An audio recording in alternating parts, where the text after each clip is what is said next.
you familiar with the diary that was kept in that case? No.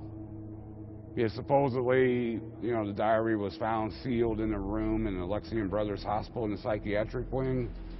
And when they tore down that wing, the diary was found, and that's when it was sent to people who wrote the book and made the movie. So you're unaware of if that was the actual diary or not? No. Father, the Son, and the Holy Spirit, amen.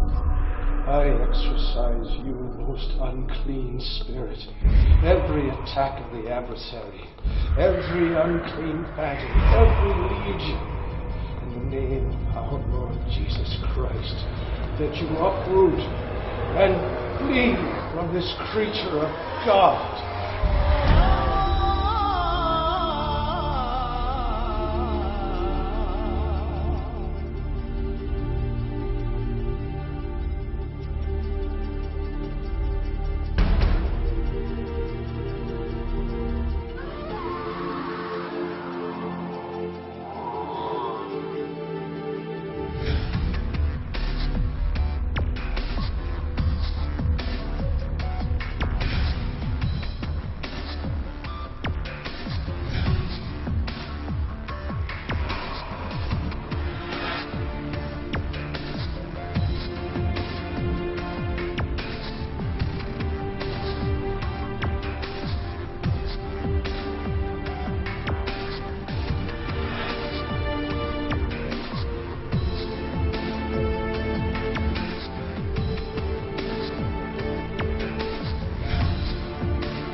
Plunder of his life, stealing from righteousness, root of evil, kindler of vices, slain as a lamb, and crucified as man, and then was made to triumph over hell.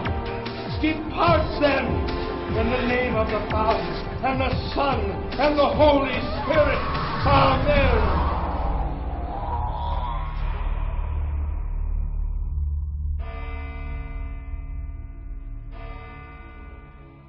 Whenever one thinks of religion, it's a very subjective thing.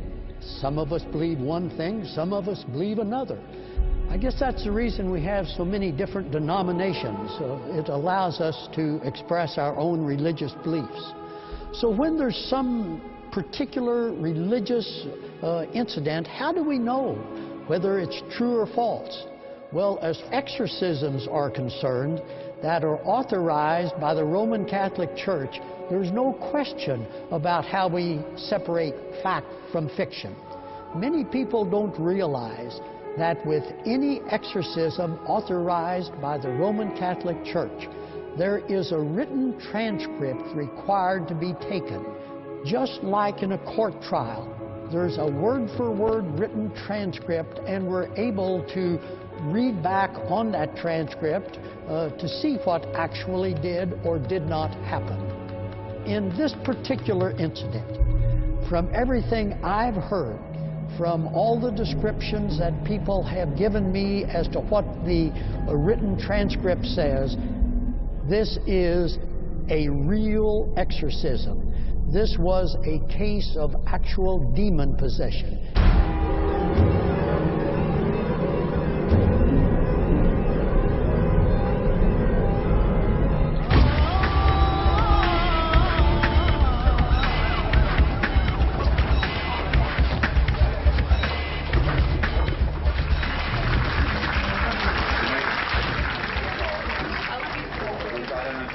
Anybody read the real diary of the Exorcist? Nobody? Okay, we did. We did. William Blatty wrote a book which later became a film called The Exorcist. When the movie came out, it portrayed a small girl as being possessed by the devil. But in reality, in 1949, it was a boy. And history will know him as the Haunted Boy. Since the movie and book The Exorcist came out, the accounts of demonic possession have increased astronomically. The movie and book The Exorcist introduced the Western world to the concept of demonic possession. Before that, it was mainly missionaries in far-off countries. There weren't many documented cases at all in the Western world, but with The Exorcist in 1971, the book, and 74, the movie, things just exploded. St. Louis had had the story for years. You know, it was kind of the best-kept secret in St. Louis. We kind of considered the movie a comic book, as opposed to what we really knew had happened. You know, there was no, there was no face makeup, there was no spinning 360 degrees. Okay, yeah, the vomit was there, but, you know. We felt that the true story should be told.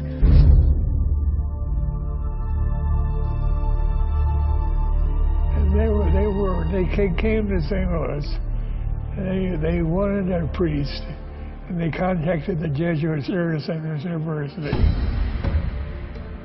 We decided to conduct the interview with Father Clary at the St. Francis Xavier College Church.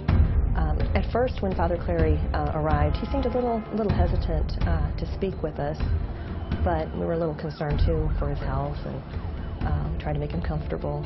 And after we started talking with him, he felt really comfortable and was looking for the opportunity to share his knowledge of The Exorcist.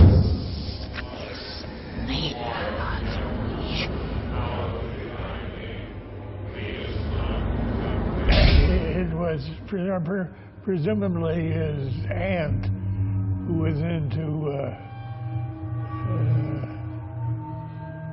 chatting with the devil. The aunt was involved in Ouija boards and stuff like that. He wasn't talking, the devil was speaking to him.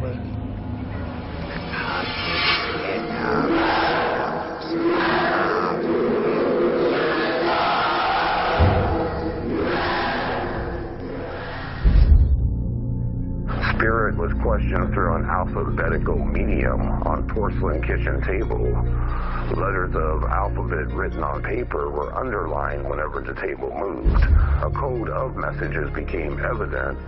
Phenomena indicated that the spirit was not the devil, but the soul of deceased Tilly.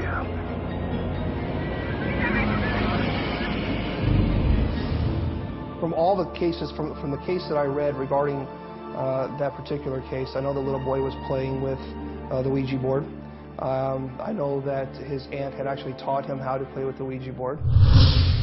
So you never seen her with an Ouija board or a crystal ball or anything of that nature? We were kept in the dark purposely, and I don't mean just regarding Ronald. I mean regarding the whole thing, everything. The Ouija board itself was a game based on the witch board brought out by Parker Brothers. The name comes from the French word for yes and the German word for yes, oui and ja. Many people think that the Ouija board can lead to influences of evil. My experience has been, and my experience with the device is extensive, you tend to find what you're looking for. John Wayne Gacy, Ted Bundy, Ed Gein.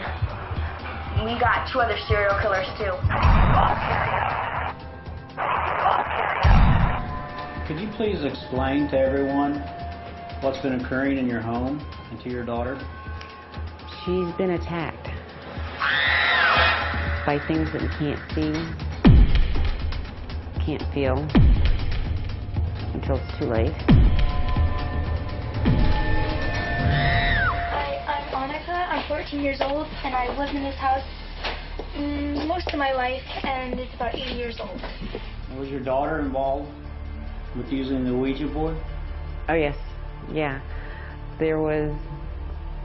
The game is how it was portrayed, and that's what we all thought it was. It was just a game. Did you ever play with a Ouija board?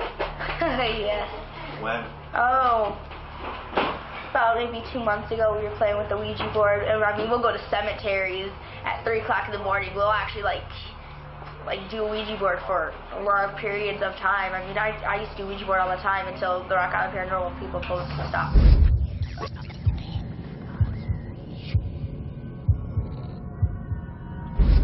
We've gotten a few EVPs. We've gotten, the normal, we got a couple of get-outs. We had one EVP that said die. We haven't cleaned it up to be Male sure or female? where it's going. Male.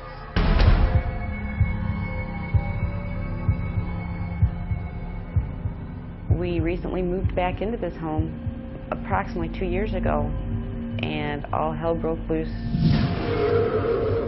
Well, I'll wake up and there'll be bruises and scratches, and I don't know exactly how I got them or where they came from. Annika would start getting mauled. She would wake up with scratches on her.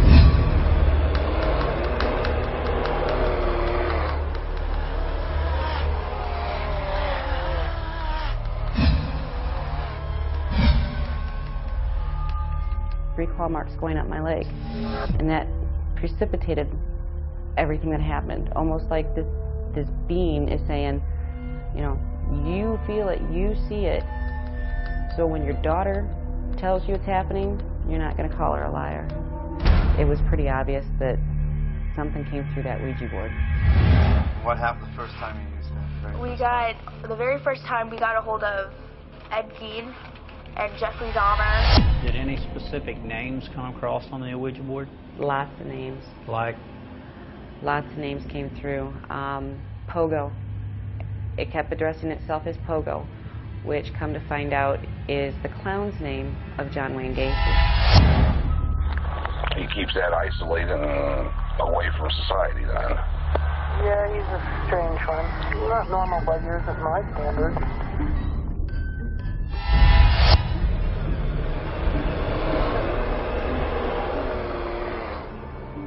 There's a great deal of interest in demon possession and how it all comes about. People say, how does somebody get possessed? What's the process by which it happens? Satan has enormous ability to survey the world, to look at all people, to look at world incidents, to foresee what's going to happen and what may be able to keep certain things from happening. And so when he takes all of these things into consideration, he selects certain people who will either be used to stop something from something good from happening, or to use somebody to make something bad happen, and that Satan then picks individual people and causes a demon to be sent to that person to possess them. During the day, he would be manic and would attack a crucifix in the room. He came up here to be baptized in this church. And of course, Father Bowder's exorcism.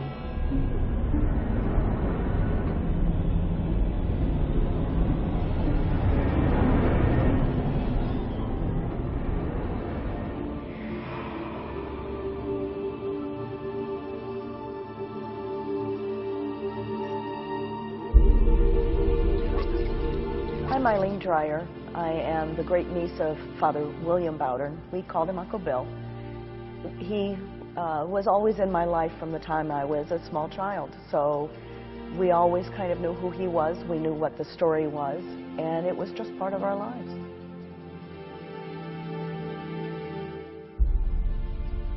The story that I remember from being from a child was basically what is coming out now in a lot of the research, which was that there was a child from Washington, and I knew at the time it was a boy, who had been directed, was the way my uncle told us, to come to St. Louis and to meet Uncle Bill. And Uncle Bill was given the job of the exorcism. When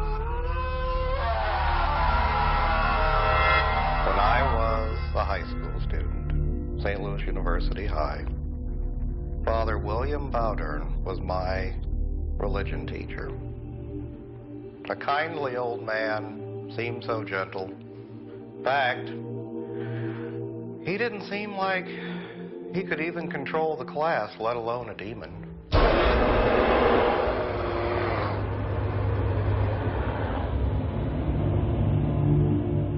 Everyone was affected, but if you knew my Uncle Bill, the feeling in the family was, if this thing had happened, then Uncle Bill was the one to take care of it. He once got his hands in that devil, the devil's going to give before he's going to give. You cannot have him. You cannot have him. Father Bowdern went on a fast for several days, trying to sacrifice something of himself to drive the demon out. Each one of them were at wit's end, and they suffered post-traumatic stress even long after the event. Most of these had gone through war in World War II, and they'd never seen anything this diabolical. He was a very noted and authoritarian chaplain, as well as a school teacher, even after The Exorcist. Father Bowdern stands up in front of the class and goes, "Well, now, boys, we're really not supposed to talk about this." And then proceeds to go into the entire story. In 1949, there was a little boy possessed by demons.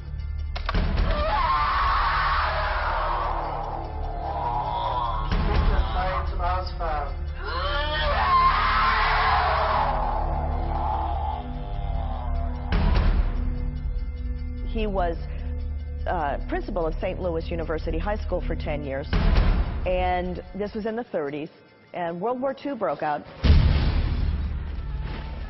At that time, Uncle Bill was 42 years old. He enlisted in the Army. The Army refused him. He was too old. He went to his Jesuit, the head of the Jesuit order, and said, "I need to go to enlist in the Army," and they refused him. And he said, "You don't understand. These are my boys. I have to take care of my boys who are going into the military. I have to be there with them." And he badgered the Jesuits and the military until they finally allowed him to enlist. And he became a chaplain in the Army, and he served in the South Pacific Theater in some of the most horrific battles of World War II.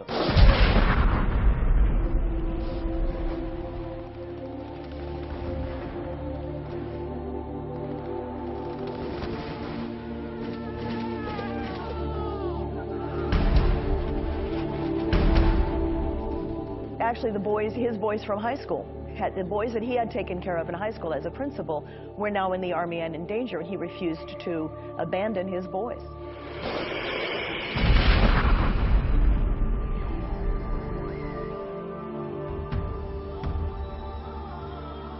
What I had heard was that there was a daily log that Uncle Bill wrote, everything that had happened that he saw and that everyone did in the room. And he was never alone. There were always witnesses there. And that everyone who was in the room had to sign off that this did indeed happen or it did not go into the log. And this log, from what I understand, there are 2 copies, one in the Archdiocesan archives and one in the Jesuit archives, that are not open to the public. When I was there, they actually opened the vault, and I saw what was a handwritten ledger. I didn't really read it thoroughly. I was just shown it, and it was dates and times of certain events which happened to the boy. It was then taken away from me, and I was continued to read the dossier on Father Bowdern. In fact, he was sent to the Vatican to get special permission from the Pope to study the text, to learn how to do an exorcism. Of about 1870, he said, when the last official depossession or exorcism that performed by the Catholic Church. As I think that information is coming out as it's needed to come out, once Uncle Bill died, the diary was found. And I believe that we're going to get more and more information that gives us more proof, more scientific proof, as close as it can ever come. An ovilus picks up electrical energies that are in the area in the field, and it gets up there and breaks them down into words using a mathematical code. It then gets up there and repeats it out, and you can hear it orally. How many words the dictionary does it have? I think it's a 500-word dictionary. The paranormal puck has over 2,000. What is your name? Well, it usually comes out with just 3 words. Comes out with, if you give it a question, it comes back with a 3-word answer. Okay. What happened in 1949?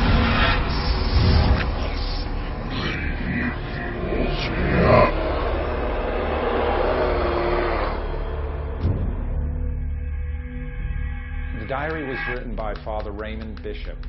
I received a copy of the diary because of my interest in forensic neuropsychiatry and my interest in the medical concept of demonic possession. I felt very lucky and fortunate to come across the diary. There are not many individuals on this planet who have access to it. I felt very fortunate to get my hands on it, and I could not put it down. But I believe that this is probably a digest one of the priests wrote to show what had happened and to share it with, for instance, the Election brothers, whose hospital they were in for a short while. Eddie was taken down to Election brothers.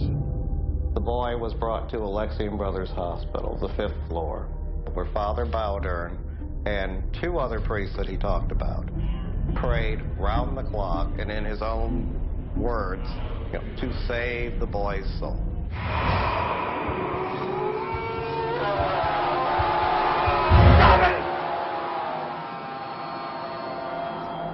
There's many factors that involve the history of the Election Brothers Hospital, and the one is the room itself. Even years after the exorcisms, people that worked there as maintenance people, as nurses, as doctors, heard voices behind the door, scratching, yells, and screams. Later, they took the furniture away from the room, thinking they could calm it down and locking it into the basement. But it didn't stop. Even without the furniture in the room, the screams, the yells, and the calling out to open the door remained.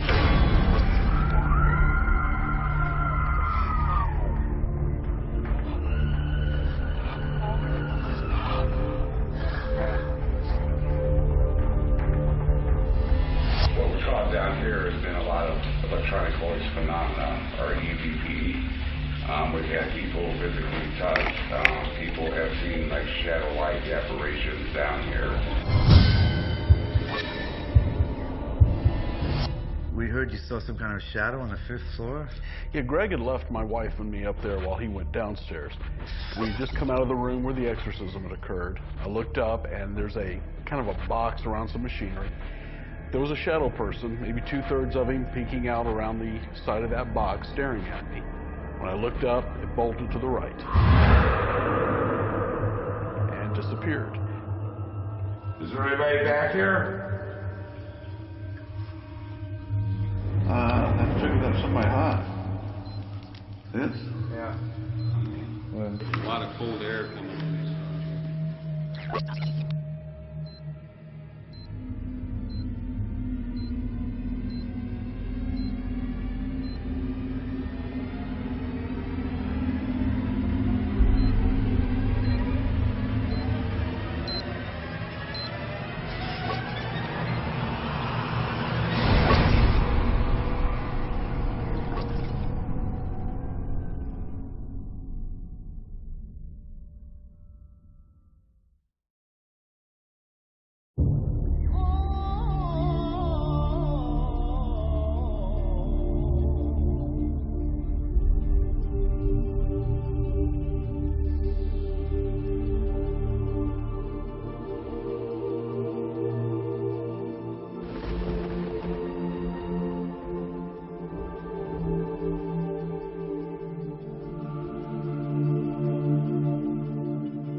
As fate would have it, as I got older, became a medical technologist, I worked at Alexian Brothers Hospital. Not the old one, it had been torn down by then.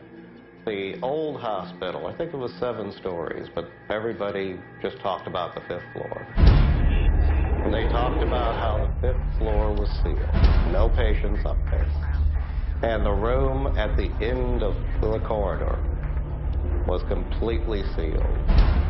And yet, people would sneak up there, of course, No one ever went into that room at the end of the corridor. It was sealed shut, and it was icy cold to the touch, from what people said. No one really talked about what they saw or felt on the floor, on the 5th floor. But they all related that when they were on the street, they would see a light that would move down the hall on the 5th floor, that they could see through the windows. But they knew no one was up there. Power was cut off to that floor.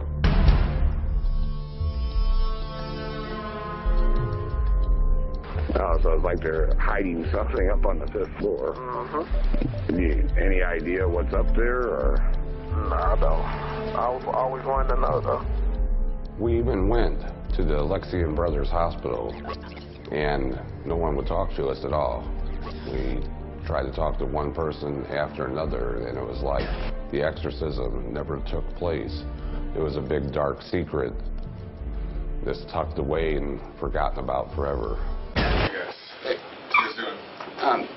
Getting some of the historic pictures for a research project.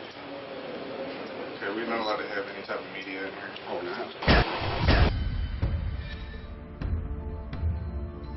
My experience happened over 20-something years ago. It was the Lexington Brothers Hospital. We moved some furniture down out of a basement that supposedly they performed exorcism on. There was a bench, a couple of boxes, and a bed that was one of the heaviest beds I ever lifted. This huge metal frame headboard, footboard, and it was like a little kid's desk, if I can remember right. They claimed the place, you know, the furniture was possessed or haunted or stuff.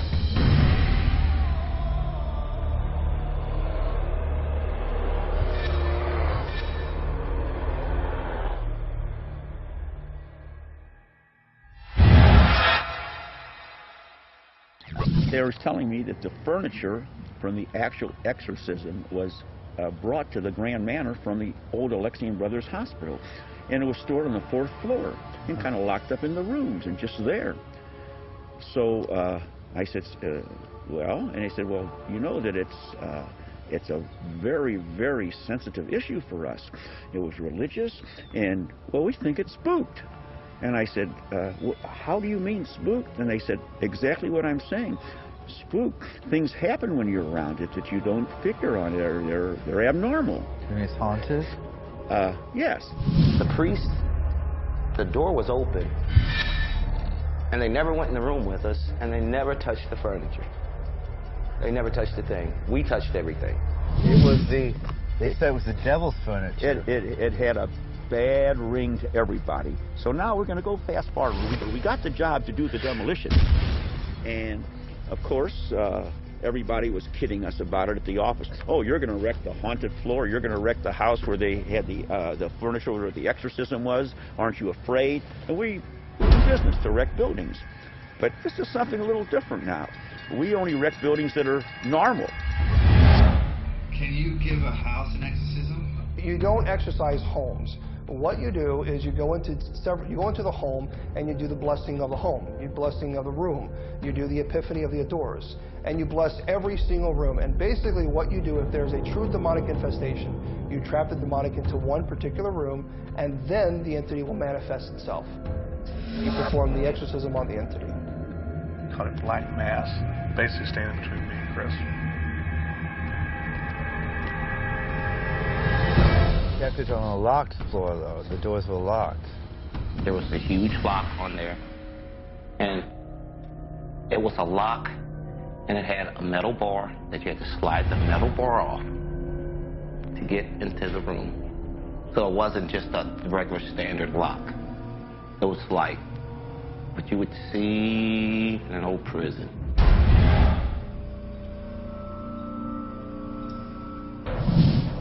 Oh, yes, the floor was sealed off on both ends, and you couldn't get up there by stairs. But the elevator went up to that floor. And one day, one of the nurses in the Grand Manor got off the elevator, and bingo, broke her leg in a matter of minutes.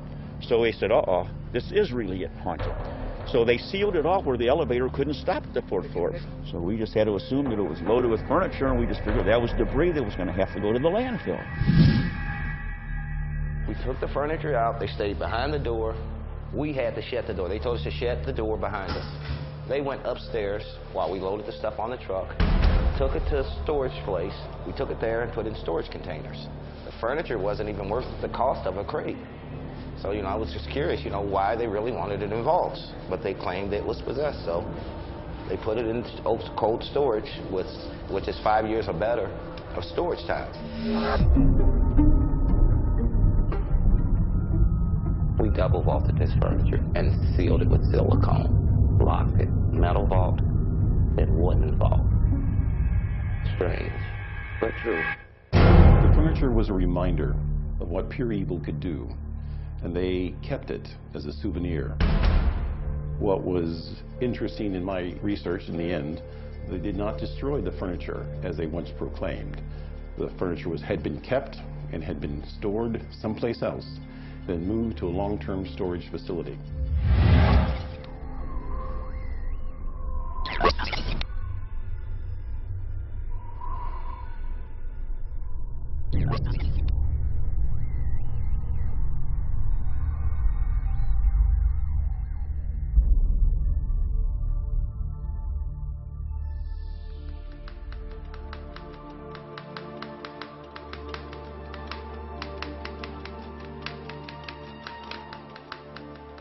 Father Bowdern talked about how the little boy was taken then to what's called the White House, which is a retreat. Round the clock, prayers. And he said, in these words I remember, you never engage the demon in conversation.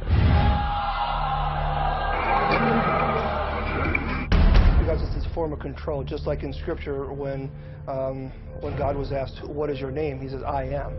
And the reason is because, as we all know, the great I am. Because once you know someone's name, you have a form of control, a form of identity. And the entity does not want you to know its identity because, one, you know its identity, you know what it is, you know what it's able to do.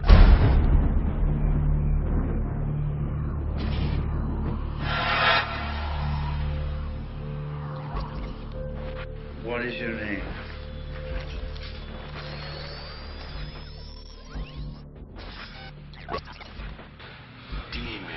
Demon.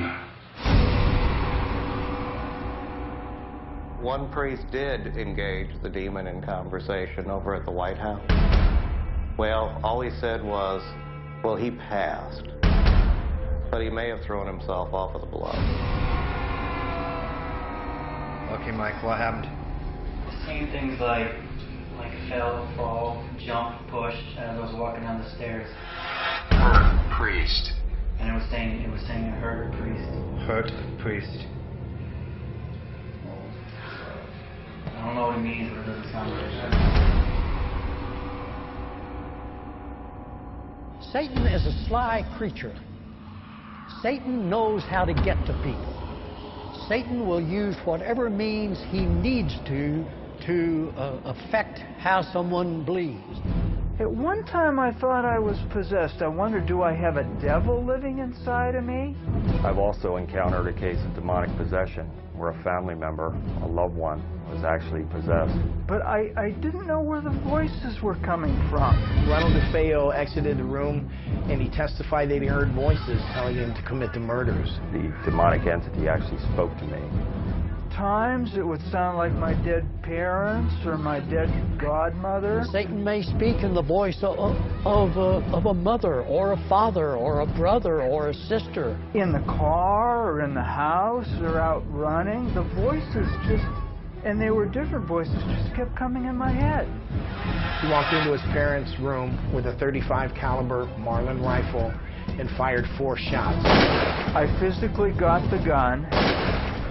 My family was destroyed by demonic entities. They told me that some other people needed to be killed. And he saw strange and shadowy apparitions moving about the house. I was going to shoot myself. Evil is a mental illness. It's a physiologic illness of the brain. Whether you choose to think that that was as a result of a possession, or if you choose to think that was a result of drugs, that's up to you. There's no indication from the diary and from other sources of information that this boy was abusing substances of any kind. At 1 or 2 points during the exorcism in the diary, it mentions that he was given a sedative, but that is the only mention of neuropsychiatric medication in the diary at all. One of the problems we have when we talk about demons or spirits of any kind, demons or angels, is that we can't see them. We can't touch them. And so it's difficult with our human perception to really describe what the demon looks like or what the demon is doing. A demon, it said it was going to kill me. A demon was going to kill you? Yep, but it never did. What did it say? Well, of course it's not going to. But what did it say? It said it was going to kill me. Yeah, that's it. There's a lot of shows on television where, you know, everybody with a camcorder is a demonologist. That's a terrifyingly dangerous thing. And so the church is always extremely careful that this is indeed what they're dealing with, because if it is a psychiatric condition, they're only making the condition worse. An exorcist goes into a home of a person who claims to be possessed. You force the entity to manifest itself by doing several things, and then you go into the ritual. But if you don't know these things and you immediately begin an exorcism on someone who may not be possessed and in fact may have MPD, multiple personality disorder, you could create another personality. One of the difficulties in really trying to decide, is someone mentally disturbed, is someone in need of psychiatric help, or is someone truly demon-possessed. One of the problems is that Satan is so sly that it's difficult for the person being possessed or someone diagnosing to really understand what is happening. Unfortunately, I have scars on both arms because I had tried to kill myself by cutting my wrists. And one time my wife actually found me lying on the bedroom floor in a pool of blood. And that's when she began, I think, first to realize that something was dreadfully wrong with me. I recently had a phone call the other day from a psychiatrist who actually works with people who have multiple personalities or even schizophrenia, who in fact asked me, look, we have cases where people come in, and in some cases they really are in fact possessed. I was involved in a case that occurred in Atlanta where a mother and father believed that their child was possessed by the devil, and sadly and ultimately they killed their 8-year-old girl. And one of the wounds they inflicted on the girl was they twisted her head all the way completely around backwards, just as occurred in the movie. And they did so because they believed that their 8-year-old girl was possessed by the devil. This couple, who both share a diagnosis of psychosis or schizophrenia, were both influenced significantly by the movie The Exorcist. Have you seen the movie The Exorcist? It was good entertainment. I found out recently that Uncle Bill had indeed been in touch with William Peter Blatty before he wrote the book. They had corresponded back and forth, and Uncle Bill knew he was going to write the book and wanted him to tell the true story, but he wanted him to protect the boy himself. The last thing he ever wanted to do was put this boy at risk. And I believe that the boy, I know no one has talked to the boy. People have talked to his family. Let me tell you, I have been dealing with this all those years. I have been offered tons of money. Oh, really? And everything else. And I have been called for research before. And some of the things have been put on TV that I was asked to contribute to, and I would not. And they were so erroneous. And that, I mean, the truth will never be told correctly, and so I'm just never going to say anything. His family doesn't know.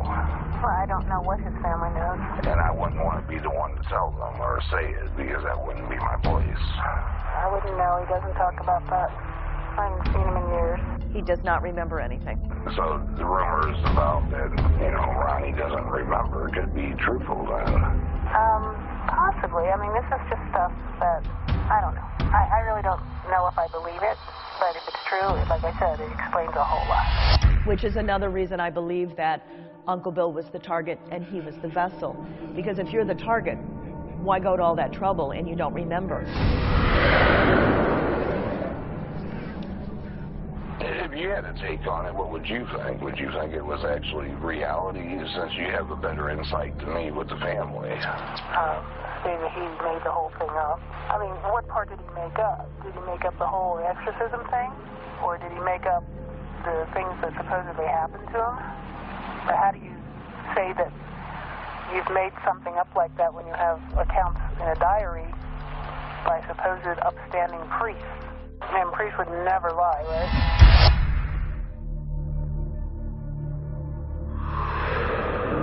Father O'Flaherty, Father Colas, Father Ellerin, Father Fowler, Henry Walden. When I knew about the exorcism, I heard from Father Kenny, and then of course I knew Ernie Shibby, the nurse, very well. You said you were an exorcist? Is that correct? I am an exorcist. You are an exorcist. How do you tell people that? Like, hey, I'm an exorcist. What do you do for a living? Well, hey, I'm an describe, exorcist. I mean, when you introduce, how do they react? Well, I'm the presiding Archbishop for the United States Old Catholic Church. I studied for the Roman Catholic priesthood for 6 years. I studied demonology. I had a mentor, a real exorcist. I really thought long and hard about coming out public with what I do. And the reason being is because, quite honestly, I'm very alarmed, I'm concerned with the amount of people who are claiming to be demonologists, who have no training, and more so, I am very deeply concerned about those people who are calling themselves exorcists, who have no formal training whatsoever, and quite honestly would run very fast if they actually really came upon a true demonic infestation, let alone a person who is truly possessed. Using the puck, we've been asking questions while the ceremony's been going on. And it types out words. We typed in, "What is your name?" And it answered, "Legion." Legion.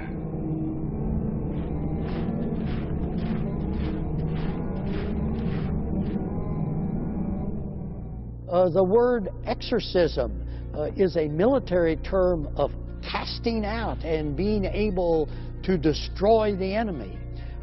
Possession is a word that is used frequently in being put in a military camp, being held against your own desire to be able to get away from things. And so it was very, very common for the early biblical writers to describe the demons in terms of legion, in order that it was clear that the average human person feared, as a group of military people coming to attack a city, and you would want to protect everybody from that. The same idea is with demons. People need to protect themselves from the evil and harm that would come from this group of evil spirits.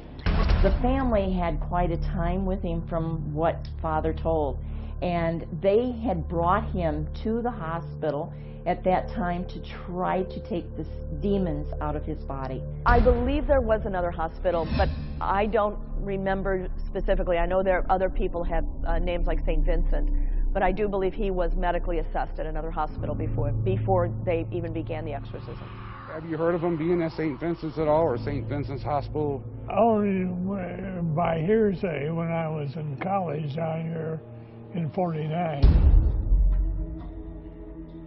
We got a lead from an old apartment manager that said that Howard had come in there in the year 2000, and he said, "Can I see the 5th floor?" And that was in St. Vincent's Asylum. I'm Judy Perry. I was the manager of an apartment complex that was originally St. Vincent Mental Institution. While I was working one afternoon, there were 3 gentlemen and a lady came, and the very distinguished gentleman by the name of Father Halloran introduced himself to me and asked me if he could have a tour of the building. In the process, I took him to the 5th floor. That was at the point in time he told me about how they use this room to try to depossess this little boy. It was in the spring of 1949. They went into this room on the 5th floor. He pointed out over in the corner how they had this metal bed. They had a desk in the middle of the room, and he had on 3 different occasions that he described how he had come to help and to witness the exorcism.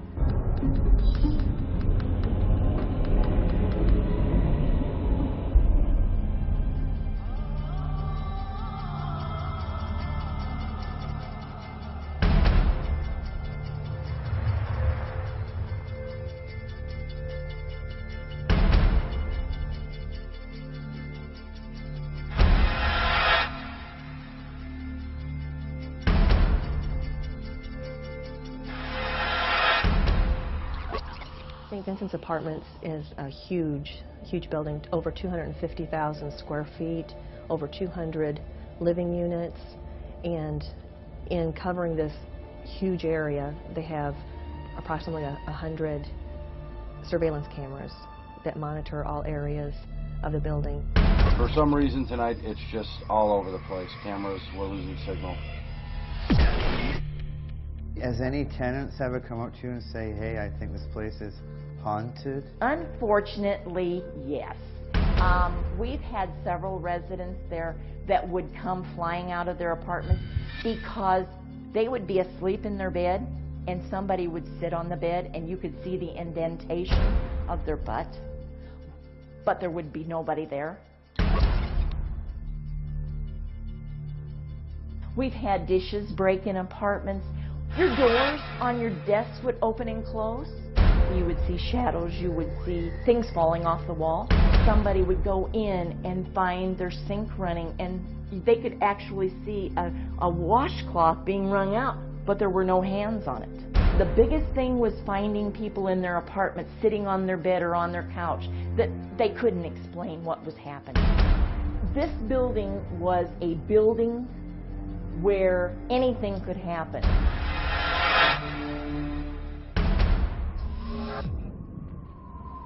They had said the boy was kept up on the 5th floor for a certain amount of time. What's really strange about the story is that every part of that apartment building, including the crematorium, is an apartment, except for the 5th floor. And what's there? It's abandoned. It's closed down. Being a curious kind of fellow when I was working at Alexian Brothers and knowing some of the story, I asked around as to why the new hospital was never built same size as the old hospital. I could never get a clear answer from the brothers, or really anyone, except to say that they will never build a hospital that has a 5th floor on it. I don't know exactly why, and I can't tell you that, other than Father Halloran said that they were made the promise when they sold the building. This is what he was told, that the nuns were promised that there would be no occupants on the 5th floor. Does people know this? No, they're not to know that. All I have to say to you guys is welcome to hell.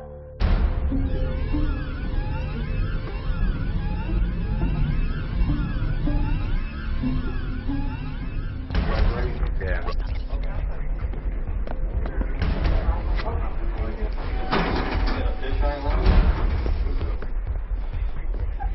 As soon as the doors opened, everyone on the elevator could feel the heaviness.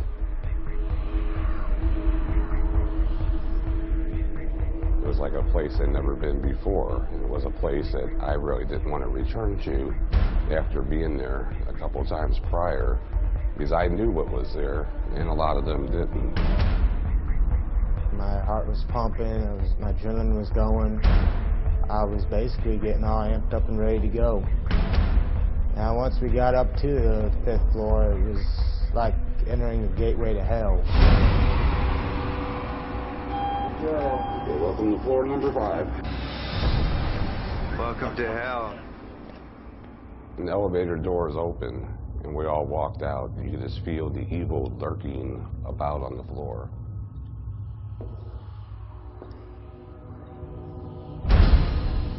Dead birds here.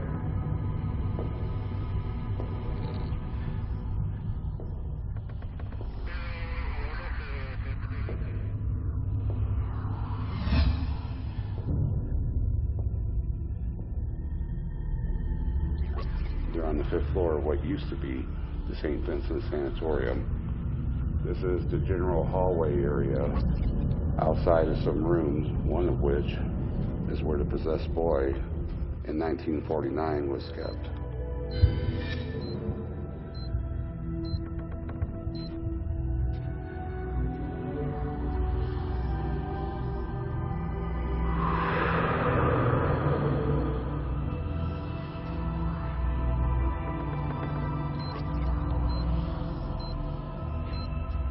We finally proceeded and made our way to the room where the exorcism took place of the possessed boy.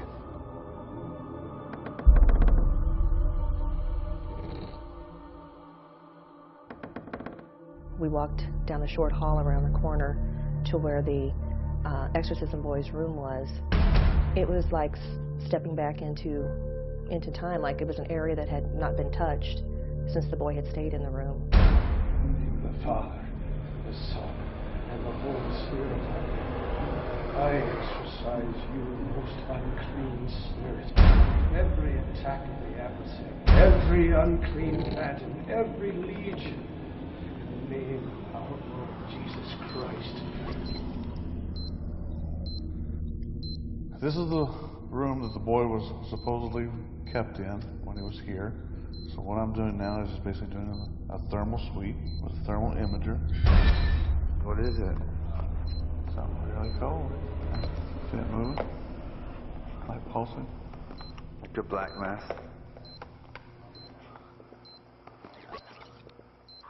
What's that? Feel how cold that is? I feel cold. It's fucking freezing. Yeah. Nothing there. It was, whatever it was huge. Yeah. It's freezing right now. Is there anything around me at all, Keith? It's hot again. Yeah, right there. Yeah. Hot again. That was I'm feeling the same stuff you're feeling. You are? You've got a really cold spot on your chest. Yeah. See it? It's freezing. See it right there? I don't know if that the air would do that or not. I mean, would it on a human body? I'm feeling it too now. I don't know. I'm feeling it too. Awesome. There's nothing there. It has its hand on you. Where he said the bed was. Father told how he was in the corner on the bed, and the bed would come up off of the floor. No way. No way. When that bed was put together, you would need 4 good movers to pick that bed up and levitate it. There's no way.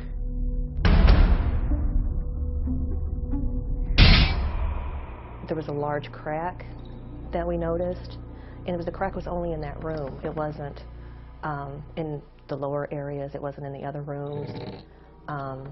It's a place that's been turned into low-income apartments. However, they have not touched this whole 5th floor, which has plenty of room. But I think, you know, based on what occurred there, what people feel when they go there, what they experience, no one would want to live there.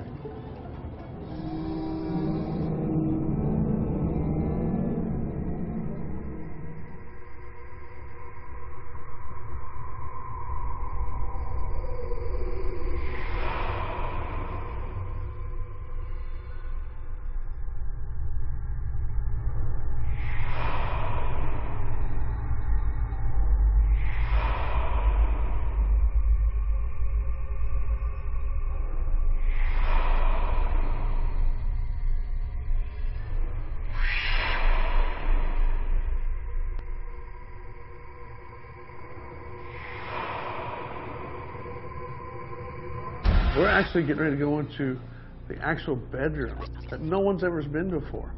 We're actually going to get to see where this boy slept, where all these different things happened. It's documented by these priests. You know, this is the ultimate case. You know, this is what brought possession to the limelight in everyone's mind. This is the room where it happened. You know, as a paranormal investigator, to me, this is one of the holy grails at the most unholiest bedroom in the world.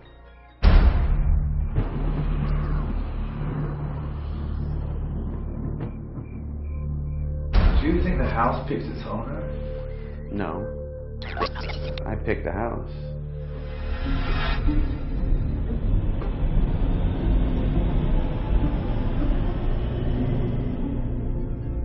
How I got involved in this essentially is a couple years back, a friend of mine called me and said, "Hey, the Exorcist house is for sale." I said, "You know, what do you mean?" I'd heard that, of course, the Exorcist has occurred here in St. Louis, but I never heard anything about a house. I heard about it occurring here at St. Francis Xavier Church, and I also heard it happening at the Alexian Brothers Hospital, but never heard of any home attached to the actual exorcism. From there, I was like, well, we do have a story. So what did the sign say? Well, it said, hell of a house for sale. Satan slept here. This is where Max von Sydow, or who played Father Bowden, would walk up those stairs there, that sidewalk, and he'd knock on the door to meet the possessed child. Actually, is a boy, because in the movie it was a girl. In real life, it's a boy. We're going to go try to find if that boy or any kind of evil entity is still in that house. Let's go do it.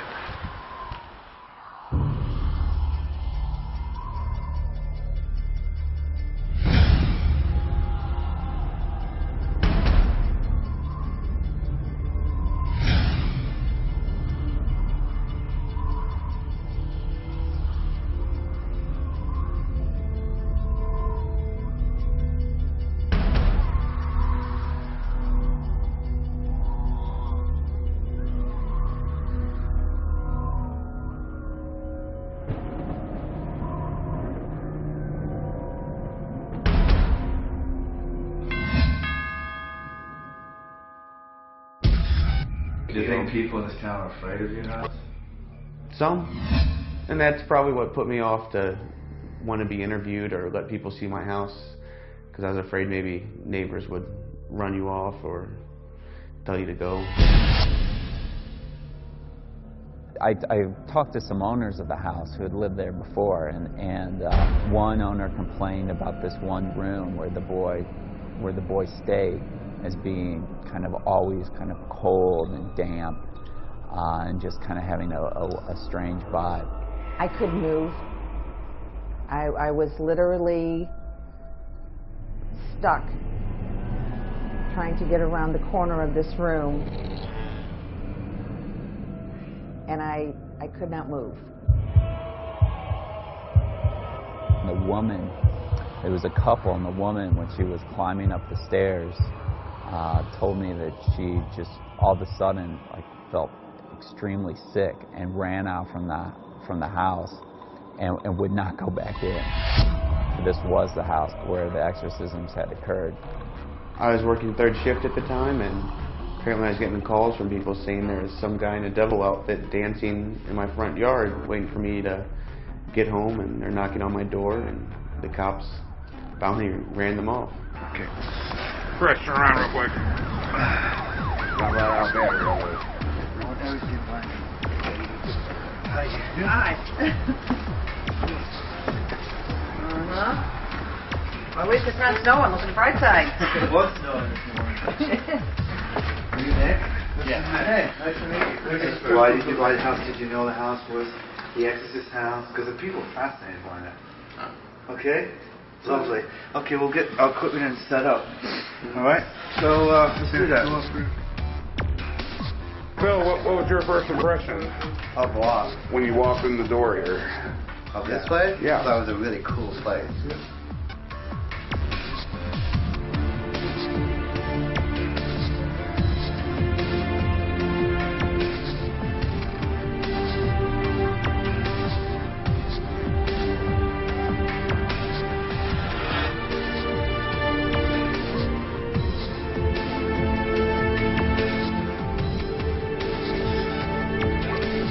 Any viewings? Yeah, I did, but because I'm a filmmaker, I kind of would have fill in all those blanks and stuff like that. You know, I would do that. But I felt like I could see it, what it would have been like to walk up the steps into the room, and you know, I'm from the outside the house. I'm pretty jazzed about this whole thing. Which is the boys' room? You'll know as soon as you walk in. Okay. So Nick, why would you buy this house? I was homeless at the time. We just got kicked out of our apartment so they could get turned into condos. And so you knew that this was the Exorcist house? Yes. So you found the house in a newspaper? My girlfriend did at the time. And it said, house for sale, Satan slept here? Yes. And we went and looked at it that afternoon after I got off work. What was the date? 6606. You ever heard any noises? You were telling me you used to hear a loud bang at night. I did. We'd sleep and we'd hear this banging noise. Which room belonged to the boy that was possessed? According to the paper, it is this one. Have you ever slept in that room? No. It's currently being remodeled. Will you sleep in that room? Yeah, I have to. Okay. I own a house. Can we look at it? Yes.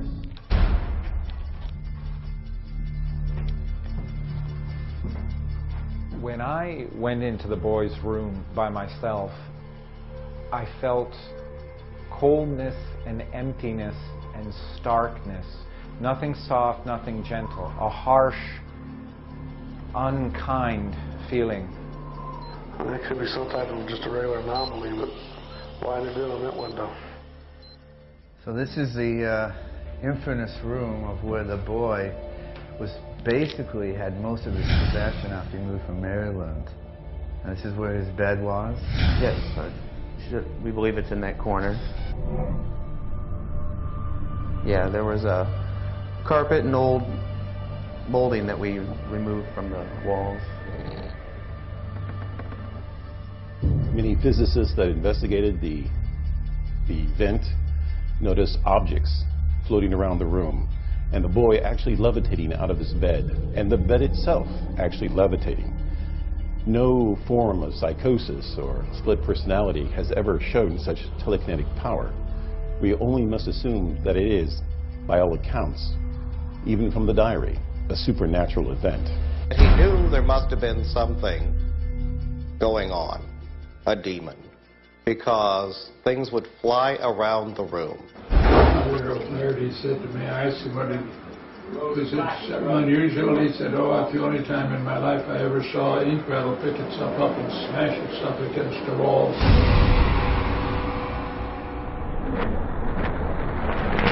This would have been where the bed would have risen. And the boy would obviously also would have floated above on the bed. And he actually, what he had done, his sheets, he used to write on the sheets. I don't know if you knew this. It's in the diary.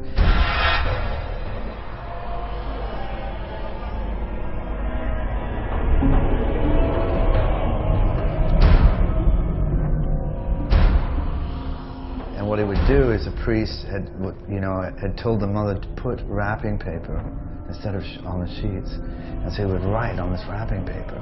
And the priest would study it.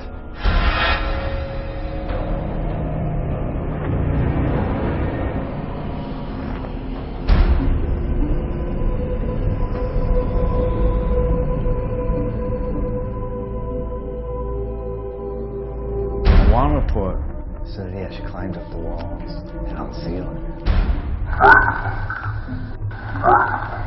Preternatural side. They go beyond what you can do with who we are on Earth.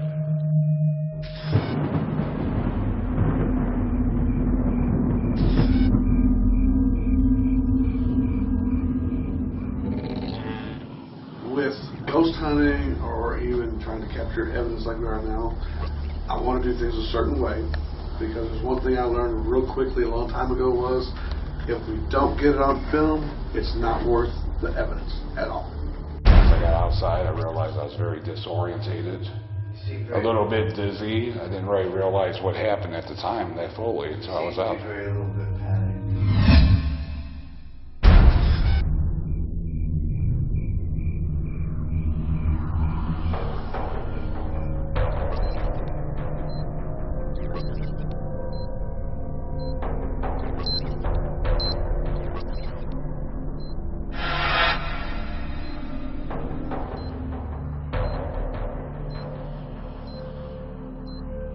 These are my dowsing rods.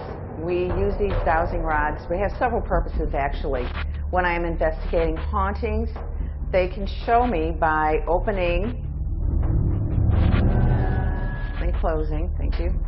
They did that by itself? Yes. What does that mean? They did that because I asked them to. My guides are the ones controlling these for me and giving me answers. We use the dowsing rods to ascertain yes or no questions. Please show me which side is yes. Thank you. Please show me which side is no. Thank you. Will we find any activity, entities, or demonic forces upstairs tonight?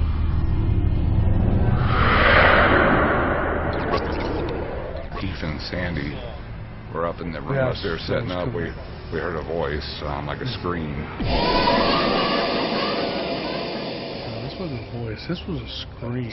Like a scream. None of us said anything to each other. We're sitting there, I'm setting up the puck, he's setting up the avos and a few other things, and it just came out of the blue. Who are you?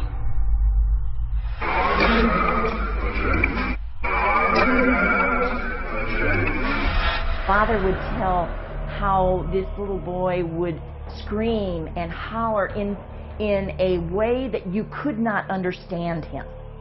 Preternatural knowledge of foreign languages that he never heard, able to speak Persian, for example.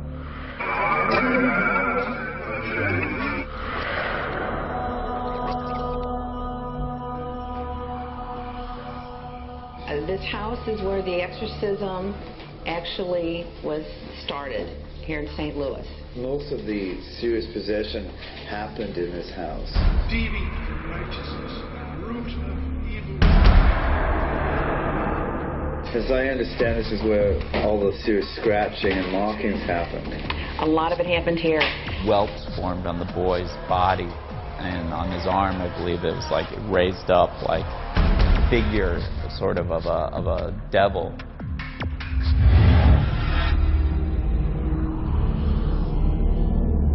Markings did start in Maryland. That's how the boy wound up here in St. Louis. And on the boy's rib cage raised up the letters L-O-U-I-S. The boy was possessed when he got here. The entity was able to get stronger from the vortex of energy in this house.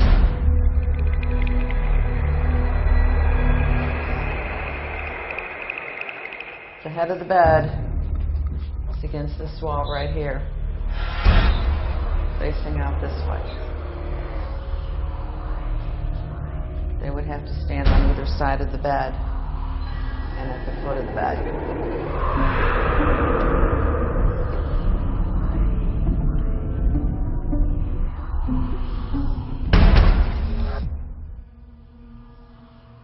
I hear the same little boy I heard before in here. What is your name?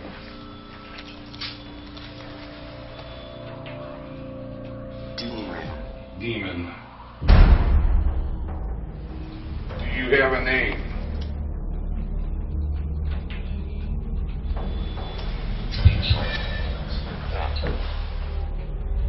Demon. Did it say Greg? It's a demon again. Child. There is a child. 5. Seek, find, hell.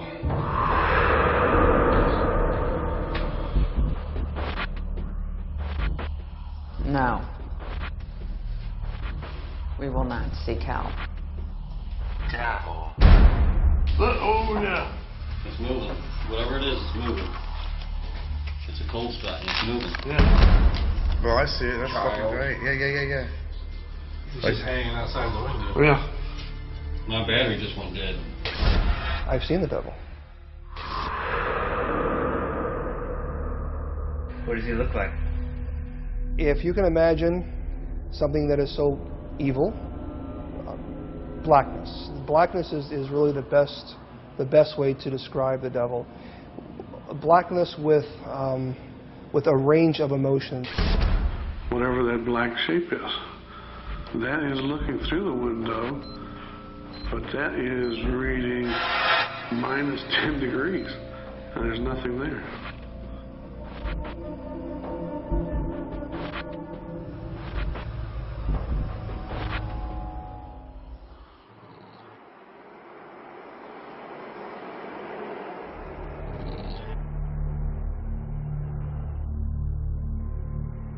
Can you give us a sign that you're here, please? Can you knock on the wall or on the window?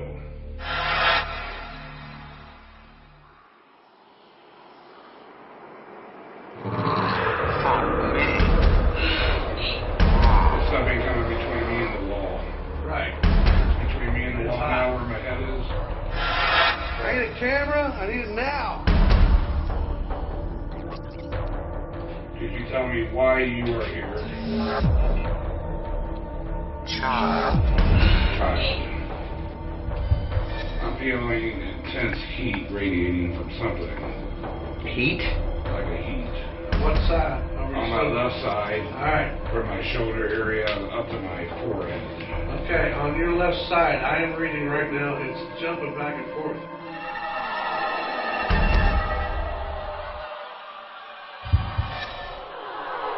Cross. You say cross? Yes.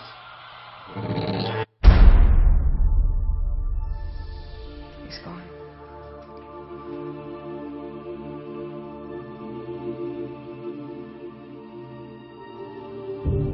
I've never experienced anything like this in my years of investigating. Earlier tonight, during the investigation, I was standing against the wall using the obelisk to pick up communication from the entity that was here.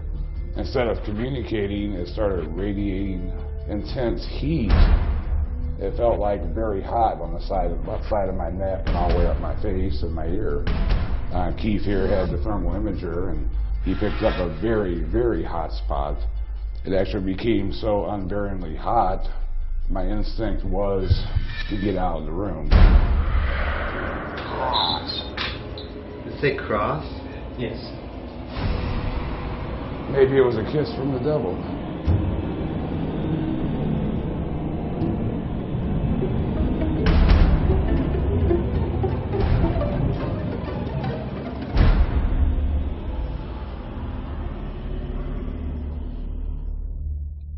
I have to be honest.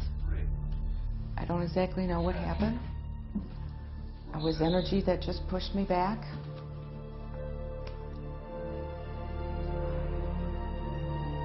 Intense sadness. I've never experienced anything like that in my life. I know St. Michael came. It is he who commands you. He who orders you to be cast down from the heights of the heaven to the depths of the earth below. St. Michael blessed me. Regained my composure.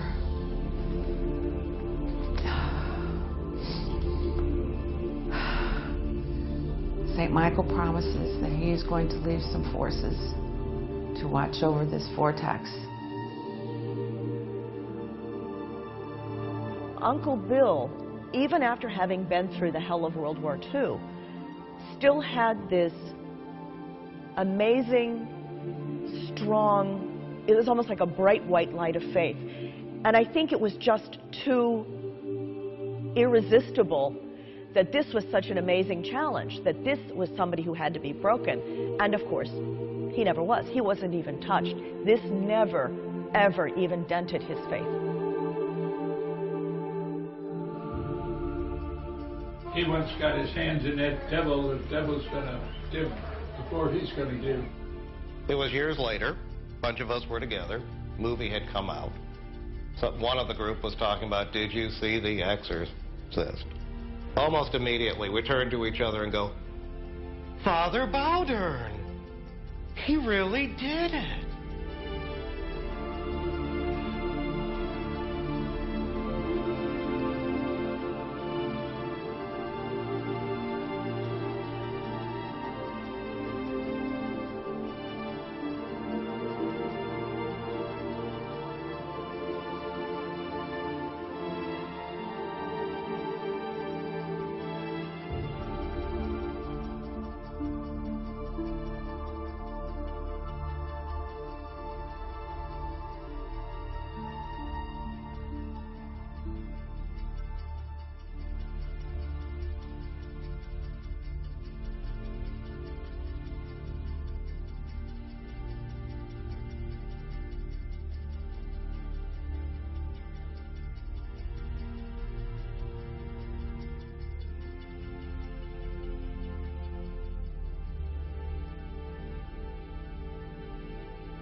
And he would have only been 14 at the time.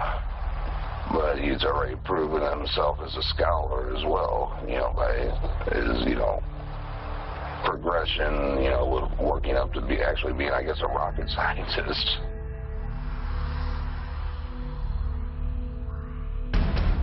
One thing everyone should realize is that the devil, Satan, is for real.